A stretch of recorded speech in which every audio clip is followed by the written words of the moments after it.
our biology arises from our consciousness. It arises from the seed of this great idea that we came here to be, and our biology grows around that, which means that your body grew with the exact right proportions and abilities that you needed to come here to do your life's work. Welcome back to Men of Yoga Off the Mat, Season 2. My co-host today will be my husband, Aaron, while my bestie, Coco, is taking a break. We are joined today by Jonathan from Instagram. His handle is @_soulpuma_. We'll be talking about body shame, body acceptance, and yes, we'll be addressing the penis in the room. So sit back and enjoy.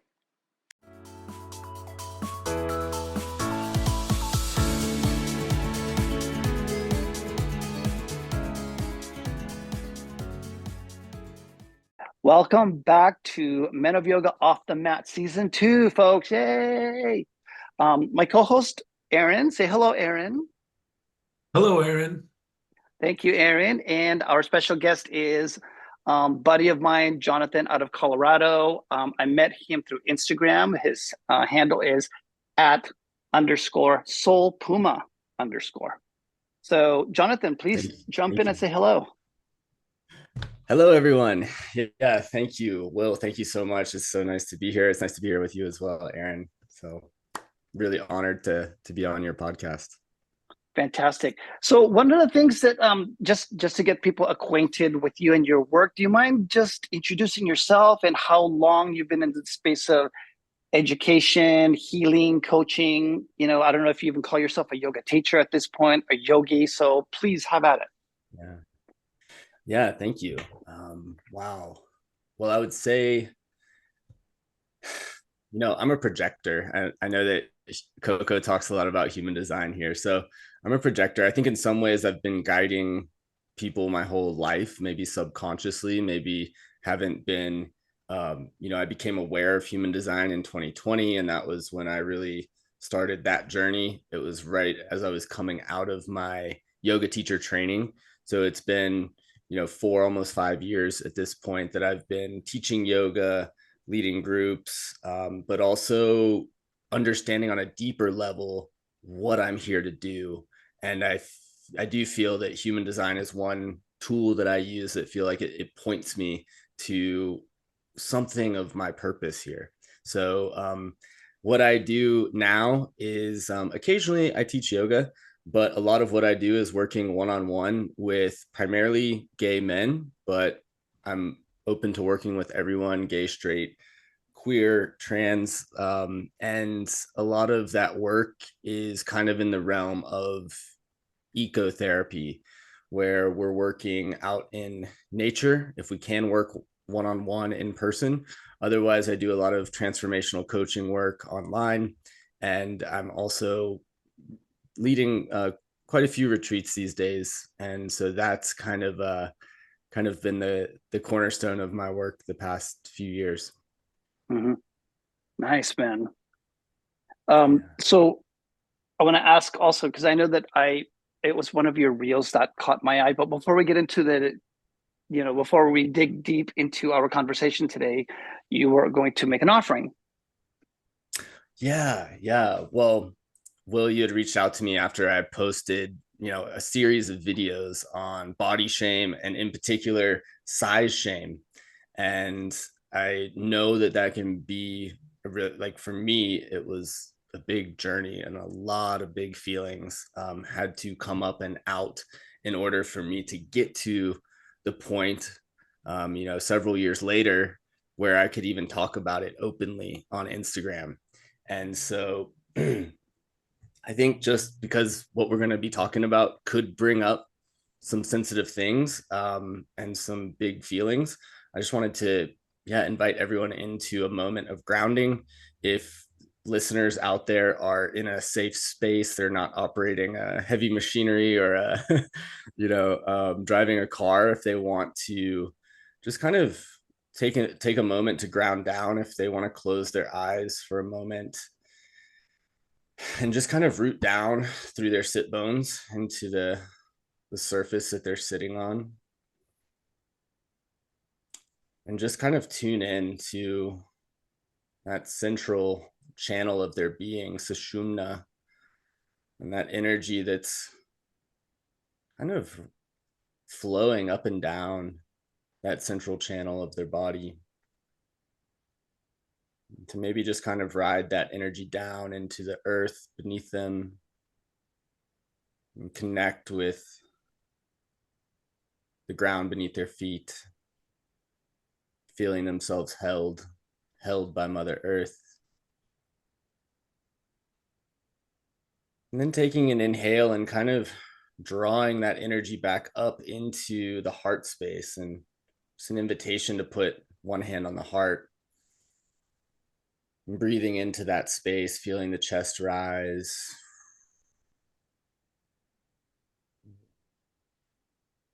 And just embracing clear awareness that right here at the core of this breathing being is the core of love. And that even though it may not seem in all moments like that's true, the core of us is love. You are love. So just taking one more deep inhale into that truth. And then fluttering open the eyes. And we'll come back. Beautiful. Thank you for that. Thank you. Thank you for grounding in with me. It's as much for me as it is for for anyone else out there. So, in today's show, we are going to dive deep into the topic of body awareness and body acceptance, body shame, and all of the things that either connect it or disconnect it. So I'm just going to let you take the lead on it because you had this aha moment that you just really just shared some vulnerable ideas and thoughts and experiences that you had based on a photo shoot that so I'm just going to say this is what caught my attention first and foremost, because I'm used to seeing you out in nature, and it's once in a while you say, hey, look at me, I'm naturist, I'm naked in the river and I'm just exploring. And then somebody decided to collab with you and decided that you were going to be in front of their camera, and you became the subject out of nowhere instead of being, instead of it being your own work, it became someone else's, and you were being seen through someone else's lens. So maybe I'm off course here, but I can just imagine what it would be like to be a content creator, and out of nowhere, you're the one that's going looked at.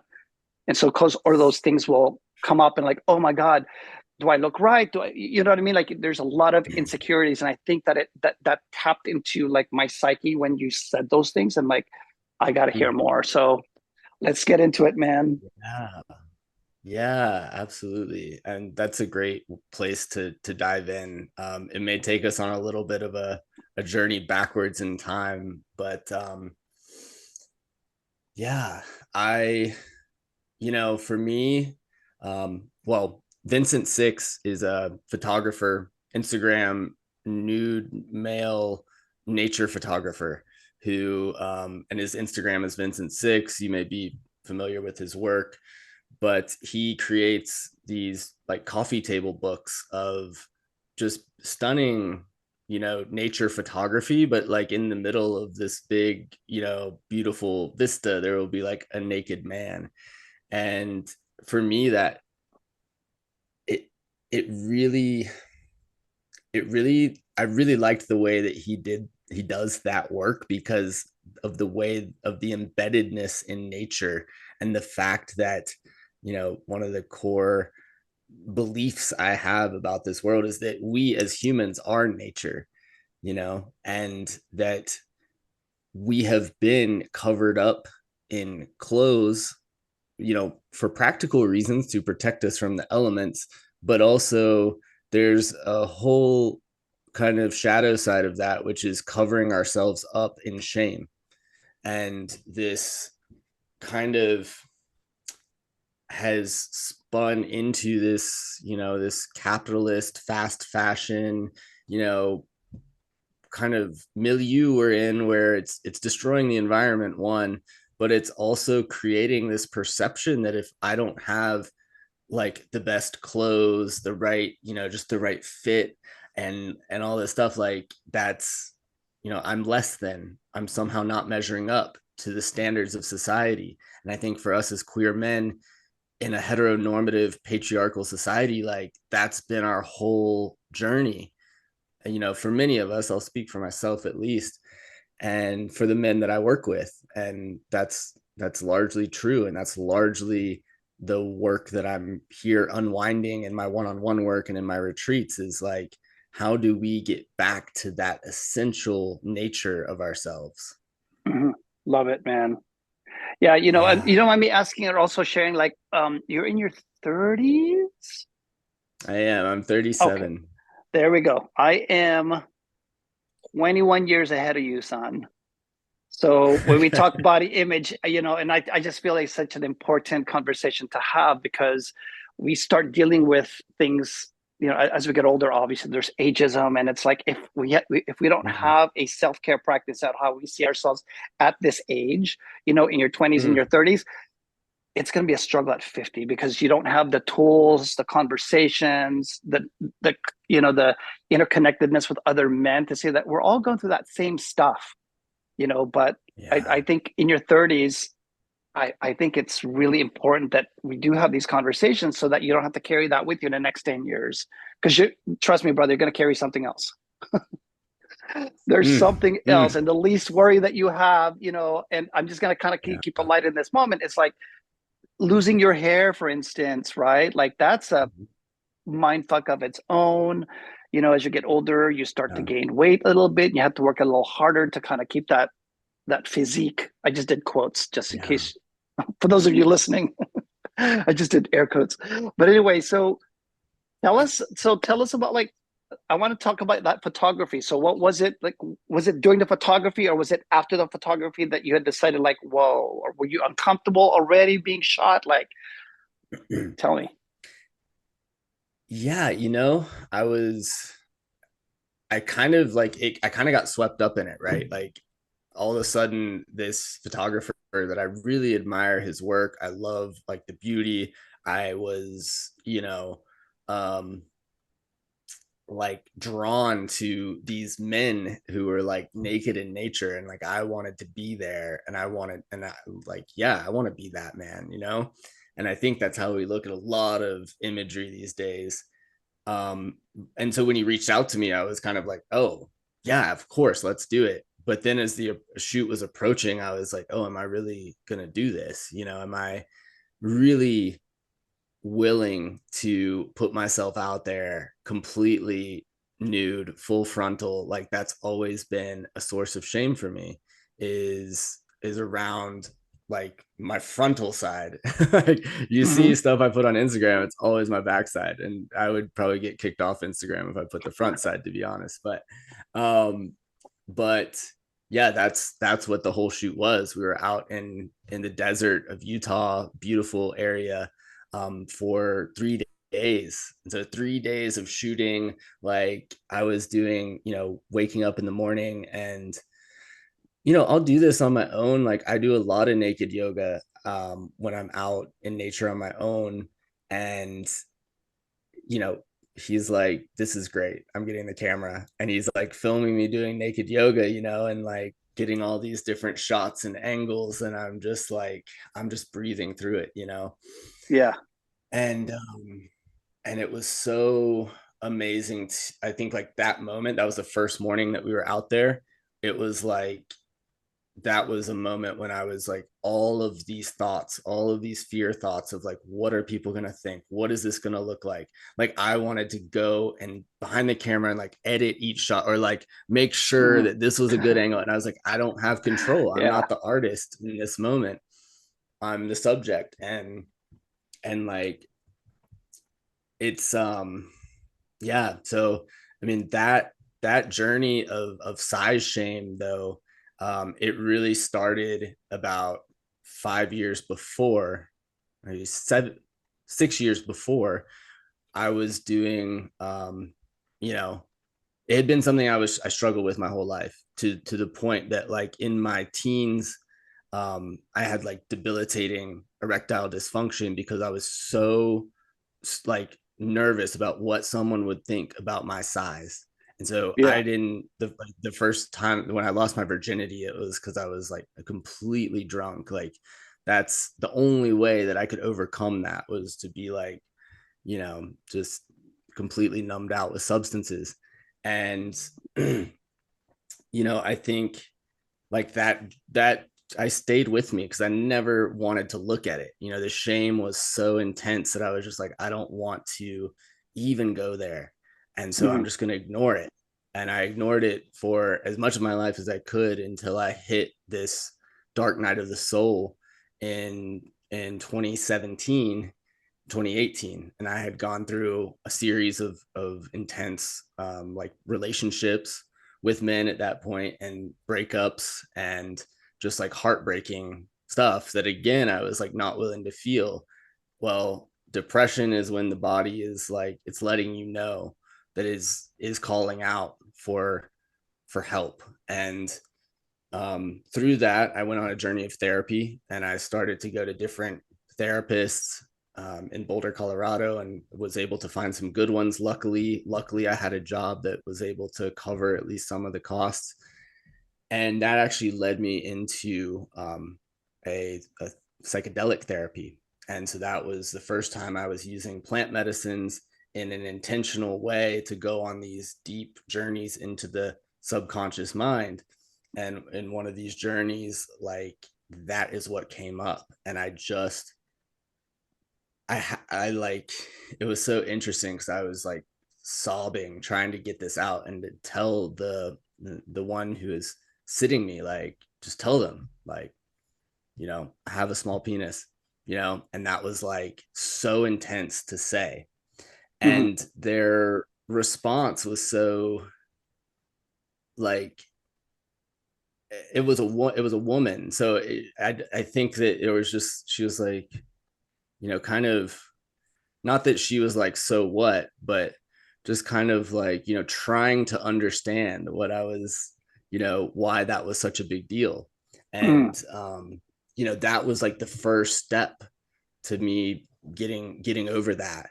And from there, I was blessed to go to be in this community here in Colorado, and I had been out to Burning Man as well. There's a lot of nudism there, a lot of naturism, but there's also a hot springs here in Colorado that's like a completely non-sexualized naturism, that it's basically like a naturist commune, but nobody cares if you're clothed or if you're not. And nobody's staring, and it's not a big deal. There's families, there's kids running around, like everyone is either naked or partially clothed or clothed to their comfort level. And in being there and going there multiple times, like you're in a relaxing setting in nature. The hot springs are very warm and relaxing, and everybody's naked, and it's like not a big deal. And kind of it was in that environment, and using breath work to help myself like work with my nervous system to calm it was how I was able to finally, get past that debilitating fear of being naked in front of other people.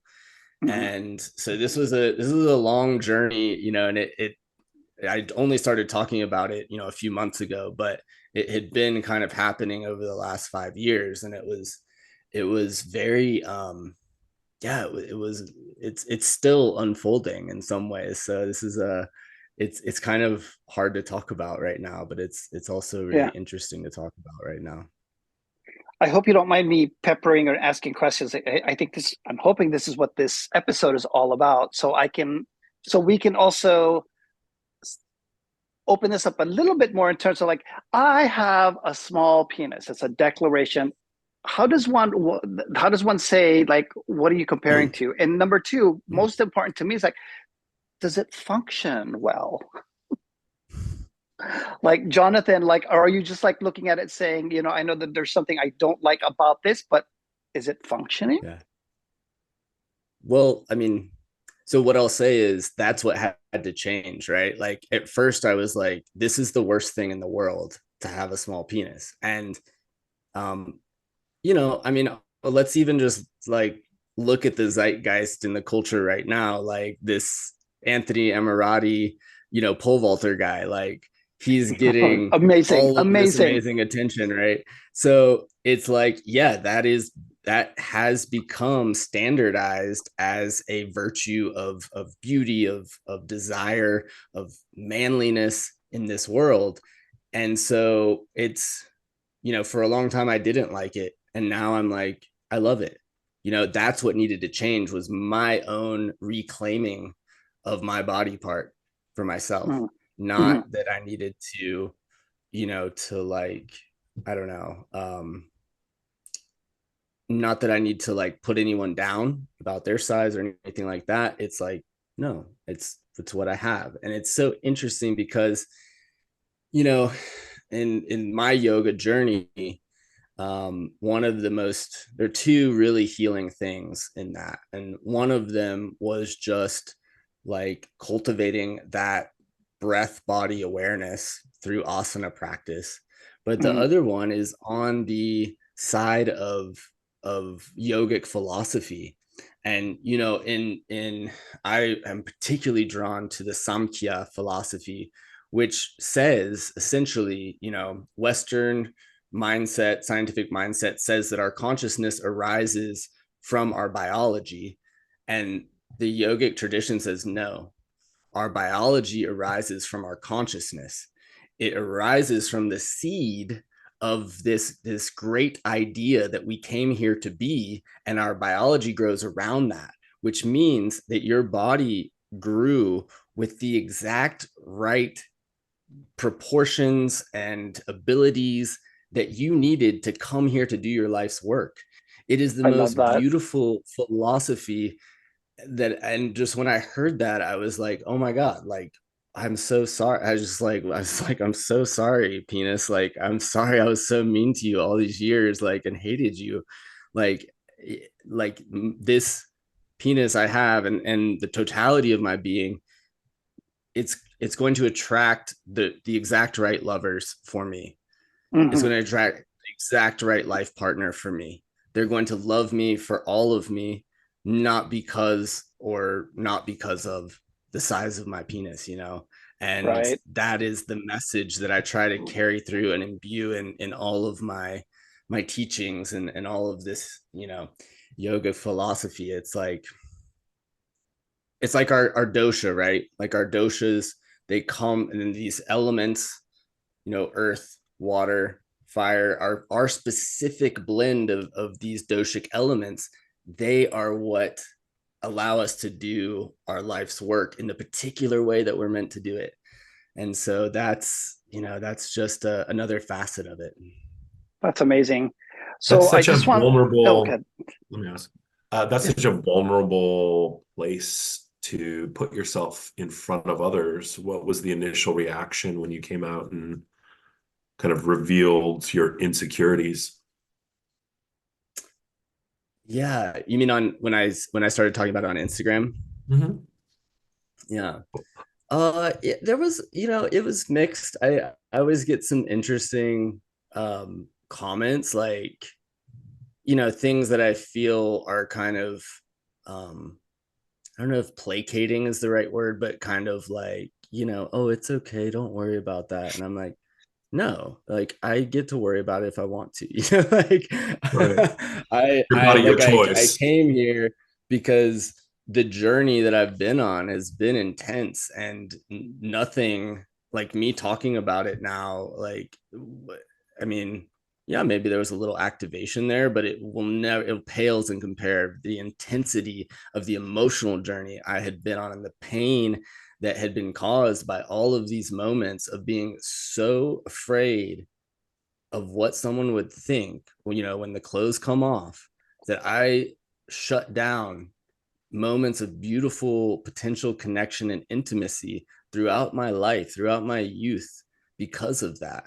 Like, Yeah. I mean, that is so sad to me. And I'm like, wow, I don't want that for other people. I want people to be able to accept their bodies how it is, and to not allow this this toxic overculture that we're in to tell us that our bodies are anything less than exactly what they're supposed to be.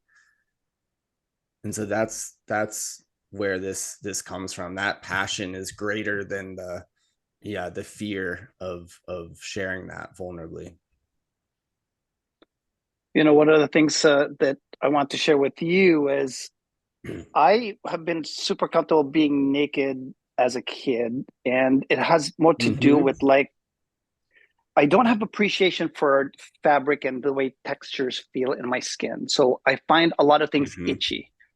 I will have a hard time sleeping at hotels, and I'd have to bring my own sheets just because I just can't comfortable. And so the solution was just wear as little as possible.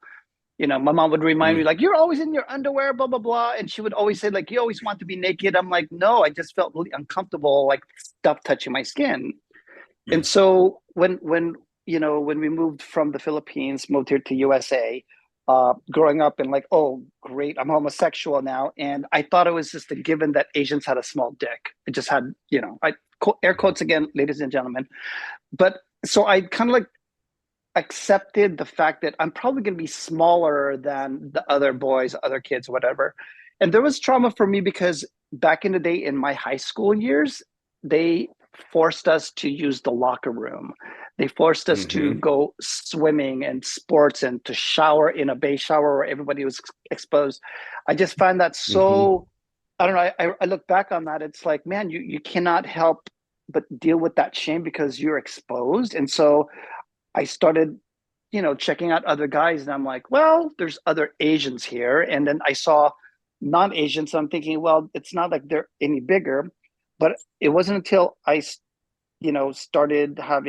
started becoming sexually active, then I'd realize like, well, there's you flaccid and there's you with an erection. I'm like, Mm-hmm. okay, okay. So now you find yourself, I'm kind of really more average, more, you know what I mean?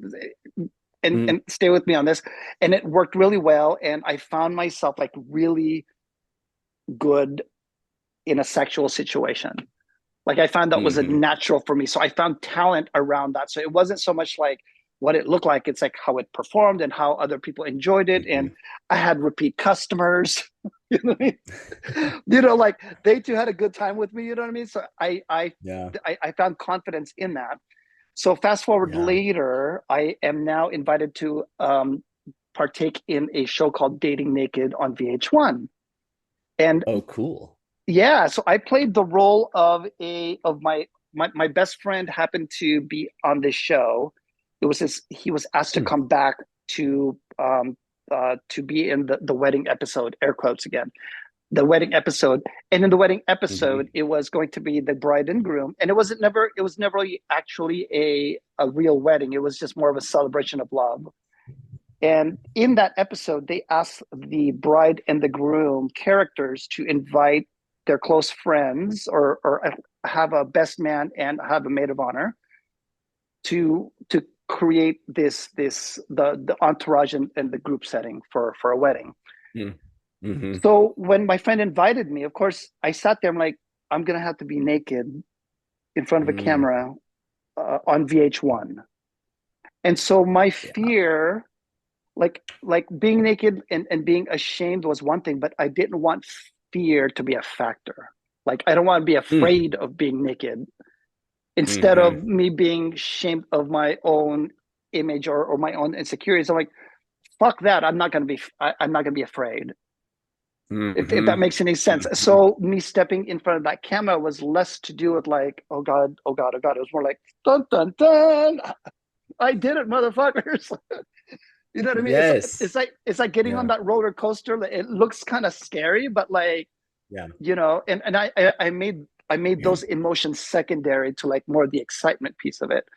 And I came Yeah. home and I just remembered I came home and I told my husband, I'm like, I was number three on the dick size. I was three higher, or I wasn't the bottom, or however you want to describe it. You know what I mean? So Yeah. it's like it's really Yeah. by comparison, and also it's at the end of the day for me, I was really more like I don't know if I embraced it, but like being around other people that's going through that same thing. And trust me, Yeah. Jonathan, all the guys were trying to fluff before before they got in front of the camera. They're like moving that thing around, jumping around, doing whatever they can to get some blood flow down there. And Yeah. Yeah, it was, Yeah, it it's was it's so quite, funny.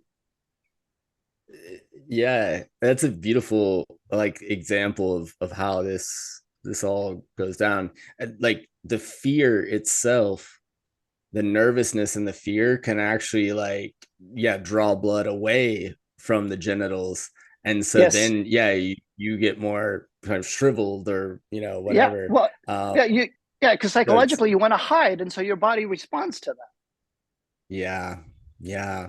So, and you asked about like, yeah, does it work? And it's like, yeah, that was some of the biggest. That was another really big unlock for me. Is right after my yoga teacher training, when I was still living in Peru, I started working with an intimacy coach there, and we did a lot of work around releasing this like this wounding and like uncut cords from my exes, but also around like some of the work I was doing was like I would like sneak out at like midnight on a full moon and go like give my seed to the earth.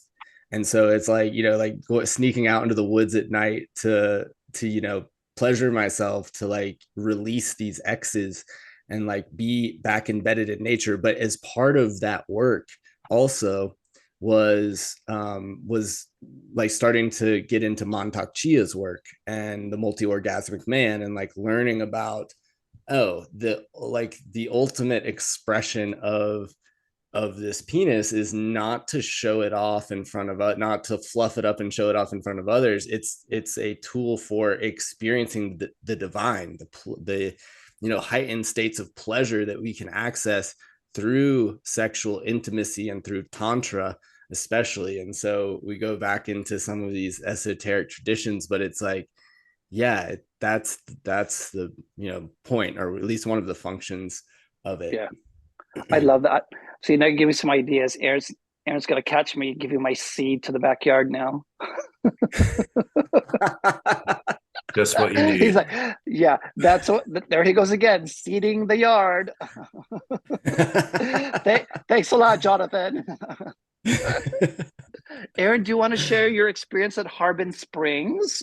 Speaking of going to like a nudist spring, clothing optional, family Yeah. oriented.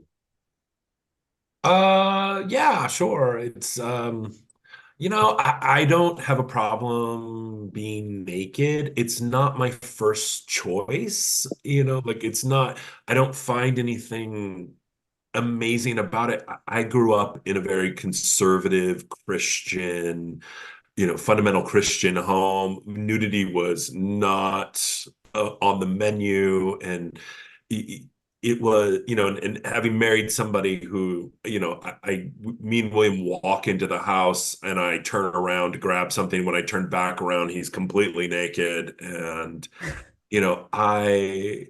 I am more of like I wear a t-shirt and I'll walk around in my boxers. I have a more conservative type nature. But like, I also refuse to be the one that says, no, I don't do that. Or, and so we've gone to Burning Man. We spent a day where we walked around naked and, just to say that we did it. Yeah. And so traditionally we've gone to like male nude resorts, Palm Springs or places like that. And, me and William are probably the only people that like will go pound a cheeseburger and then go naked out at the pool. And, we don't really give a shit. And but Harbin Hot Springs, so it's William's birthday, and I had planned, a little vacation for us. We've had quite a year with our health and Mm-hmm. some other challenges. And so we hadn't had a vacation in a while, and it was his birthday. And so I said well, let's go out to this Harbin Hot Springs up past Calistoga in California, and we'll go out there for the day. And, I had been referred to it by another gay man who's a close friend of mine. And I I didn't think about it being a family, the way that you described it as, nude, and if there's families and there's, uh, you know, both sexes, well, not both, all sexes, everybody is welcome. And, so it was interesting.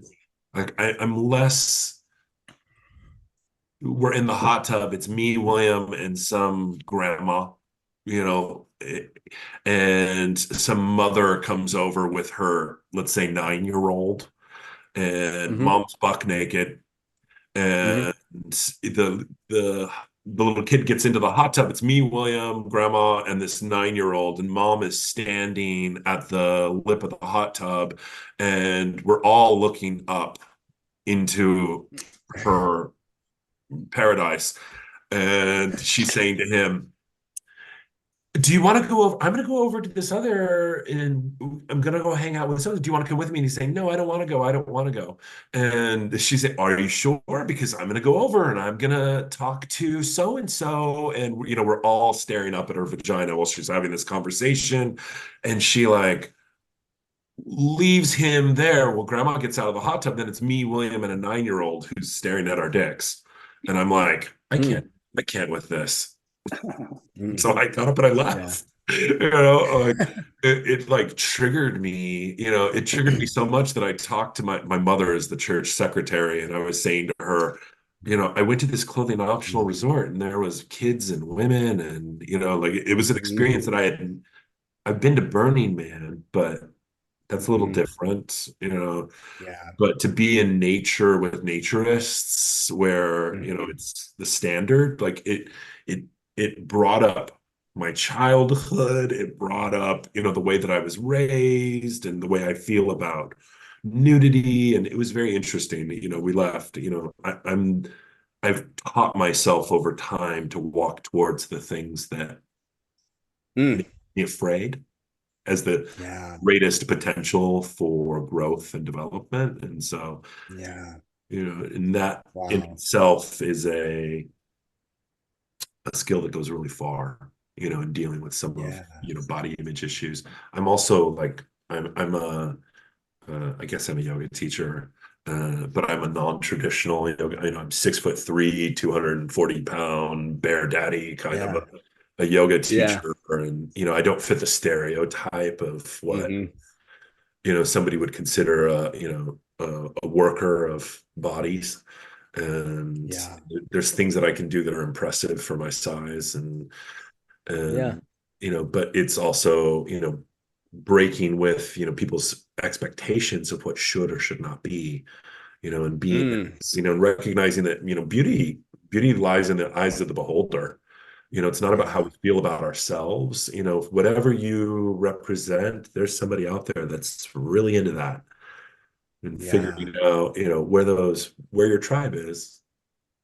Yeah. That is, that's such a beautiful story and example. And yeah, I really resonate with that feeling. Like the first time, I think like for me, I wasn't quite in the situation you were in that hot tub, but just like just seeing like, oh, like remembering that, like as William said, like as little kids, like we loved being naked, most of us.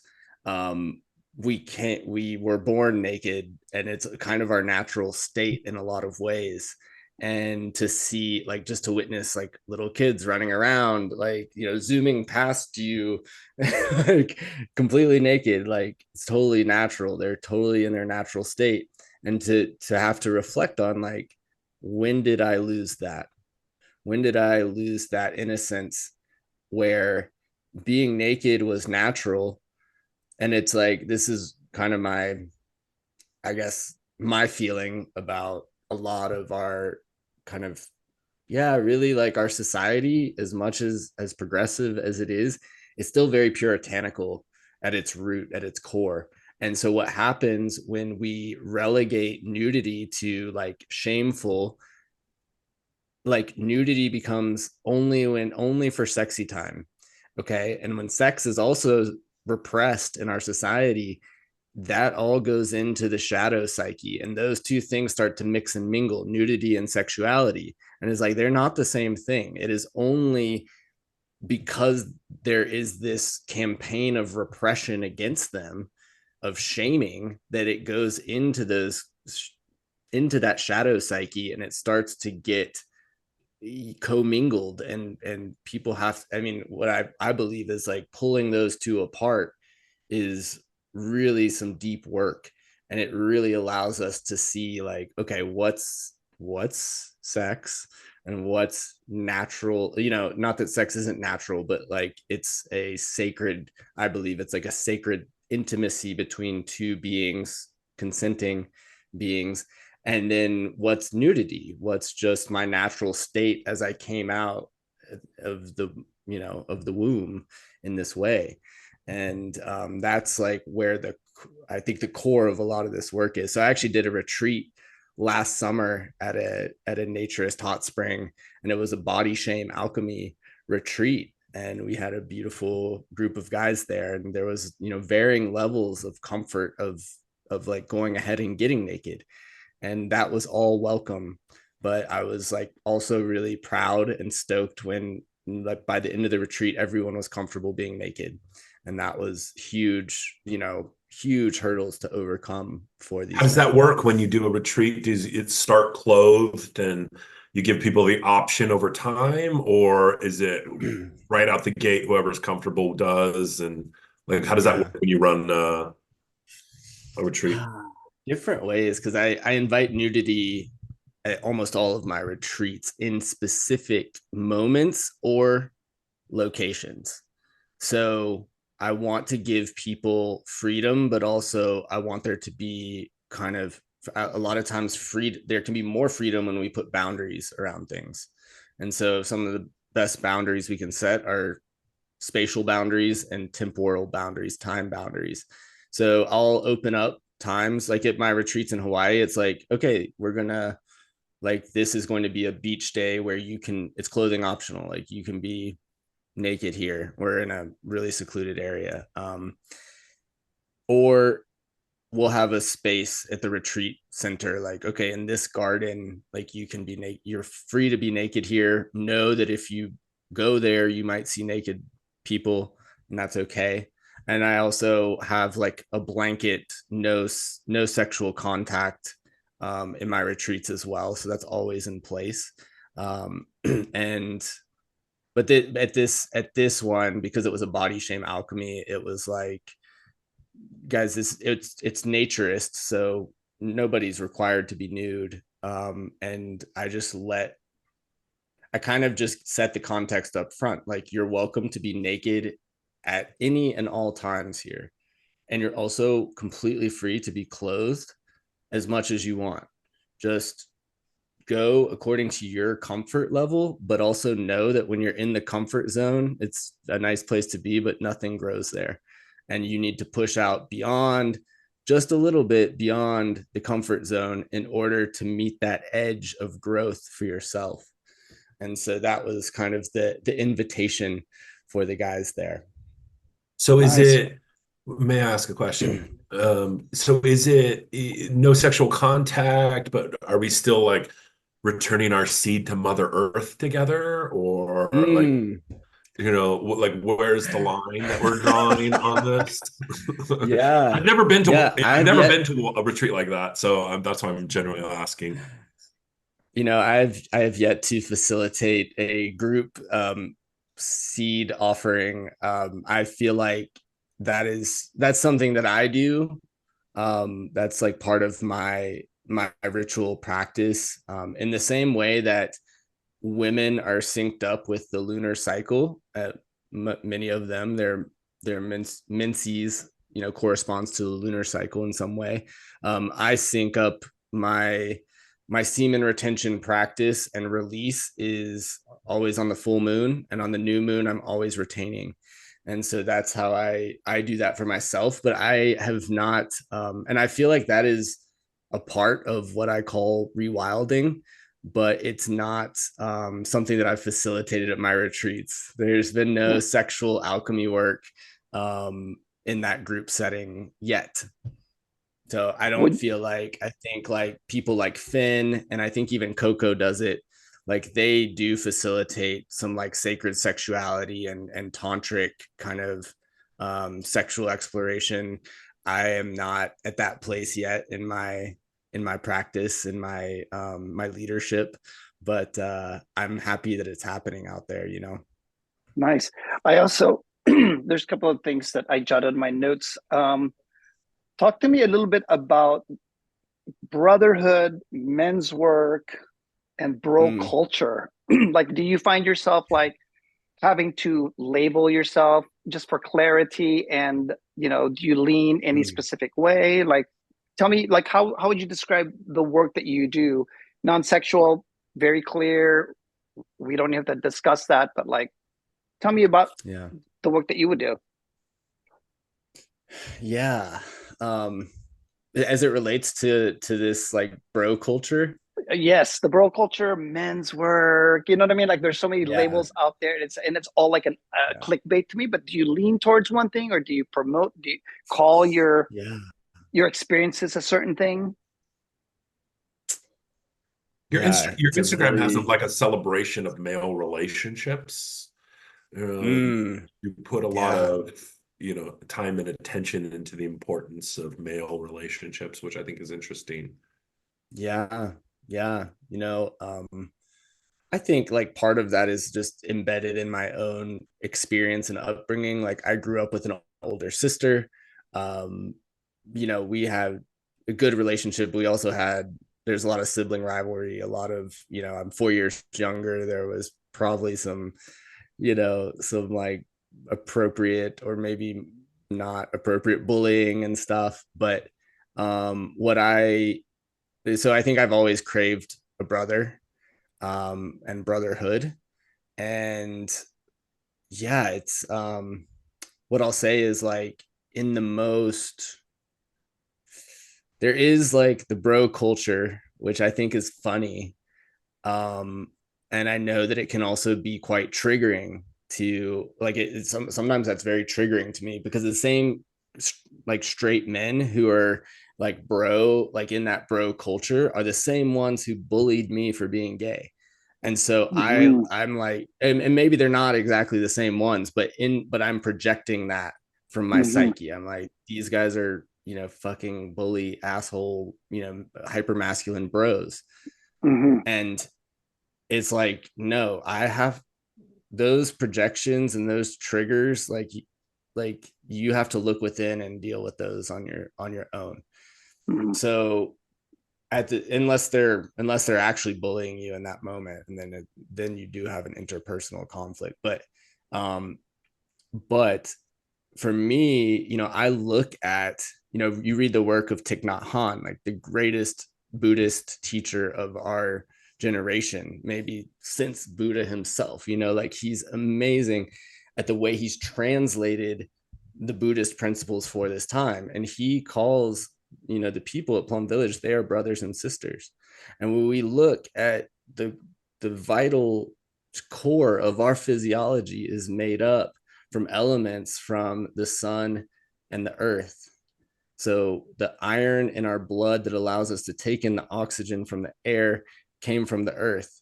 And in that way, and in the where I've spent a lot of time in Peru, everyone is a child of Father, Son, and Mother Earth. And so in that way, we are all siblings and we are all earth siblings. And if we choose to see the world in that way, there can be a lot more compassion and love and care. And I think that's what's so deeply missing right now in our current culture, because we're all so separated and segmented off in our four walls and our Instagram echo chambers or whatever it is. Like the more that we can see each other as family and whatever it is, however you identify. You know, I've had at my retreats, like I fall into the thing of like it's a men's retreat. I call everyone brothers, and someone's like, actually, I'm a sister, and I'm like, okay, welcome, sister. You know, Yeah. Yeah. um, so it's yeah. I mean, it starts to get really tricky with what's happening in the space of you know gender and gender dysphoria and all of the yeah, just like the awakening of consciousness, the expansion of consciousness into this blurring of the lines of what we traditionally have as masculine and feminine. I believe that we as I mean, I have, you know, I walk the path of the wounded healer. So I talk primarily to gay men, but I'm open to working with all queer people and all people. In Hinduism and Buddhism, I used to live in China, and I would go to these temples, and they'd have a temple to the Bodhisattva. And the Bodhisattvas in these traditions, they are always presented as transgender. They Mm-hmm. are the perfect union of the masculine and feminine in a single body, in a single embodied consciousness. And that's what I think we're here to do as gay men, as lesbians, as whatever the spectrum of queerness is. We are here to teach, and in those traditions, that the bodhisattvas, they were enlightened beings who could have ascended into nirvana, but they stay back in the earthly realm until all beings have crossed over, until all beings are enlightened. So they're there as teachers to teach people that vital truth, that vital core of love. And I feel like as gay men, like, we are here to lead the way, to show people that we don't fall in love just so we can get married and have 2.1 kids and the white picket fence, in the suburbs. Like, that's not why we fall in love. We love because we love. Like, it's an outpouring of love. And it's so sad that, we as queer men, because we are those sensitive beings that have that masculine and feminine fluidity and duality and dance within us, we get wounded in this world, and it shuts down that light, it shuts down that love, and it becomes toxic. And so I see a lot of that. I mean, yeah, How I does don't need hookup to go over culture kind of stats. play into that? Say that again. How does hookup culture kind of play into that? Hookup culture. Yeah. Because that tends to Well, I mean, again, be kind of the other extreme, right? Of mm, brotherhood, Or and being gay man, being you a gay know. man, the work that we're yeah, doing to, love, bringing people together, self-acceptance, that relationship with self as yogis, looking inward for guidance. And, on the yeah, other extreme, hookup culture and, some of the more extreme sexual behaviors kind of influence the way that we connect as gay men. yeah, yeah. Well, I mean, I feel like everyone has to answer that question for themselves. I mean, if you do it from a place of love, I'm all for it. If you do it from a place of, I'm trying to fill this hole, like, I'm trying to, like, fill this Could we emotional use a void different within analogy for myself. that, please? Yeah. This I feel void, this. this void. Yes. I, Yeah. I have this yeah, I have this emotional pain or this wounding that I'm trying to pave over with Yeah. sexual stimulation. Then that's not, like, coming from a place of love. That's coming from that place of woundedness. And I think that's what's running a lot of the hookup culture right now, is this profound sense of loneliness, this feeling of deficit in the world, because this patriarchal heteronormative overculture has not carved out a place for gay men. We've carved out our own place, but we're kind of isolated in it. Like, I In the talk to so shadows. many, I'm like, how many straight friends do you have? And, like, a lot of the gay men. And then I'm like, how many of your gay friends do you consider, like, really close friends, like, that you could share vulnerably about? And it's really actually alarming how few good Yeah. friends people have. And Yeah. so Right. that's when I think about, like, you have a brother who's going to be there for you when shit goes down, or you have a sister who's going to be there for you when times aren't good. It's not like always Sunday brunch or drag brunch fun time, like out at the bars or whatever. Like, this is when shit gets real in life, because that does happen. And a lot of people are alone in that. And I think that that's where we do need the genuine brotherhood and sisterhood, and even among gay men, but also with our straight brothers and sisters as well. I Yeah, love it's that, beautiful. man. So listen, before we wrap up, we're getting close to our 60-minute show. I wanted to give you plenty of time here, Jonathan. Share a little bit about, like, upcoming events that you have. Where can we see you? I am so interested in collaborating with you. Like, like I was, yeah, I'd love to bring you to California and see what we could, see what kind of healing we could do here. So let us know what's Yeah. coming up for you. Yeah, thank you. Thank you. I have one big, like really big project, kind of like a soul mission that's underway. And I'm not prepared to talk fully about that yet, but I'll just say that it is taking me out to the West Coast. And so I'll be headed that way um, like imminently in the next few weeks. And also I'll be out kind of hopping between California, Oregon, and Washington. And then other than that, I have a upcoming retreat that's coming up in Hawaii. And so that's going to be October 18th to 25th. This is a retreat that's a little bit different than my other retreats. It's going to be for men and women, but we have lots of queer folks signed up, lots of straight folks signed up. I feel like that's actually a beautiful way to even create more of this unity, more of this brotherhood, sisterhood, and to come home to the truth that like really we're not that different. But this retreat is all about burnout. And so I've shared recently about my journey with burnout last year when I was building my business and doing a lot of retreats. And my adrenals completely gave out on me. My body started breaking down. I couldn't walk for like a month and a half. I was like crawling around because literally like my cortisol levels had been so high for so long that my tendons were like rupturing. It was absolutely like insane. And I never knew that stress could do that. And so this is a anti-burnout retreat. We're framing it as the antidote to burnout. And I'm doing it with a good friend here, good sister who I've known for ever since I moved to Colorado, basically. She's also a great yogi and a career coach. So we're going to be doing like a lot of the work that I do in retreats is like, we'll do this big process. We have this big transformation, this big insight realization.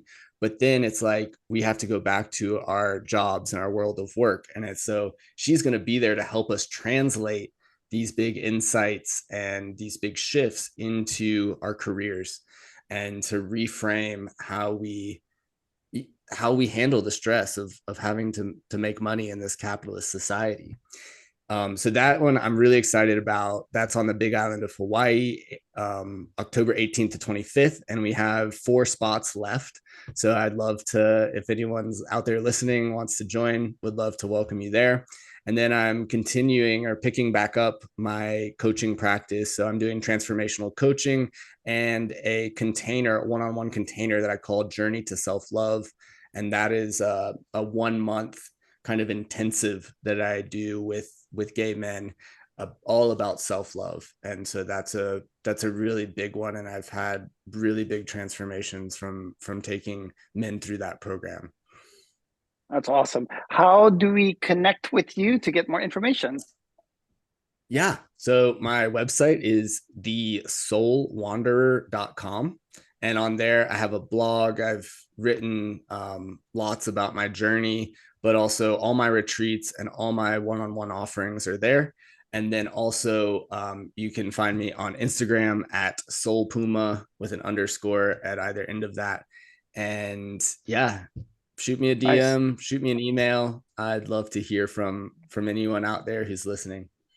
And last thing, Jonathan, please spell out the website for the listeners. Yeah.